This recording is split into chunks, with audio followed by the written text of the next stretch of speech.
Good morning, all of you. My name is Shourudip Ganguly. I am a teacher's trainee at Shiliguri Terai B.Ed College. Today I am giving a short lesson video on matter and its composition, which is in 9th standard, both in CBSE and ICSE board, and also in West Bengal board. Okay, let's start. Before discussing about matter, you have to find out what is exactly a matter. Anything that has mass and which occupies space is known as matter. Everything around you, from a pen to a planet, everything is matter. Suppose you have a stone and you put it inside a glass of water, you will find out that suddenly the water level increases, the water level rises. This proves that stone has a mass and it occupies some space which leads to the water level rising. Clear? Now, if you discuss about the composition of matter, suppose you break a matter into pieces. There will be a certain time when you cannot break it further, right? You will obtain a smallest particle. That particle is known as molecule. So, if we describe molecule, you will see that matter consists of a smallest particle which have independent existence or free existence is known as molecule. For example, if you have water as a matter, you will get a water molecule, which is H2O, water molecule.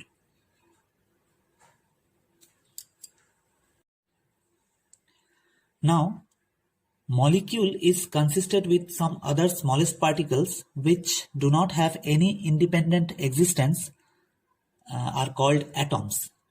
For example, if you take water molecule or H2O molecule, you will find out that it consists of 2 hydrogen atoms and 1 oxygen atom.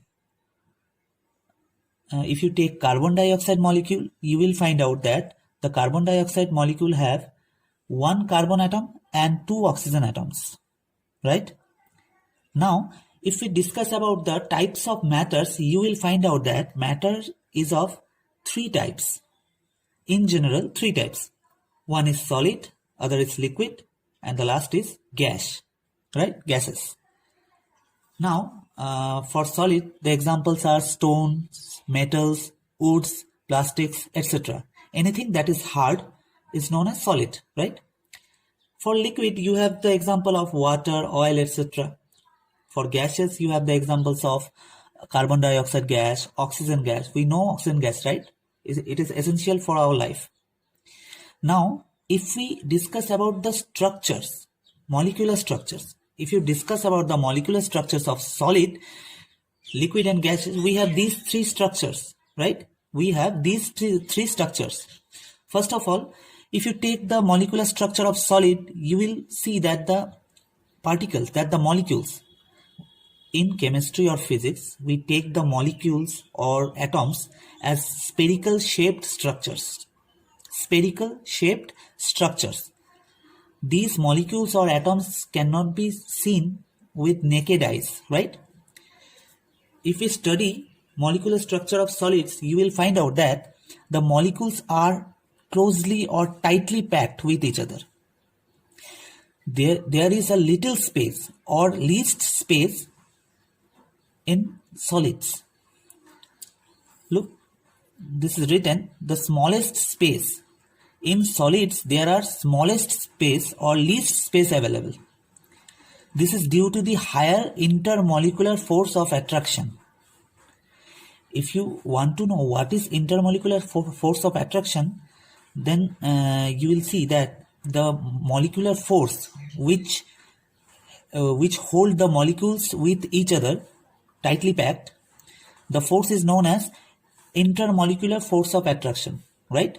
The intermolecular force of attraction in solids is the highest intermolecular force of attraction. Therefore, the molecules are closely or tightly packed. Thus, there is a least space available. In the other hand, in gases, the molecules are far apart with each other. The molecules are far apart, they are randomly moving, there is the highest space available and lowest force of attraction, right? And for liquid, everything is moderate. Everything is moderate. The molecular force of attraction is moderate. The intermolecular space is moderate. Now, some other properties of solid, liquid and gases are: solid is hard, whereas liquids and gases are not, right? Solids cannot be compressed as there is least space available, therefore solids cannot be compressed, whereas we can compress gases and liquids, right? Solids cannot flow, whereas liquids and gases can flow. So we have learned that the composition of matter is what type. We have learned that the type of matter, is of three types: solid, liquid and gaseous, right? We have learned the properties of solid, liquid and gaseous. So that's it.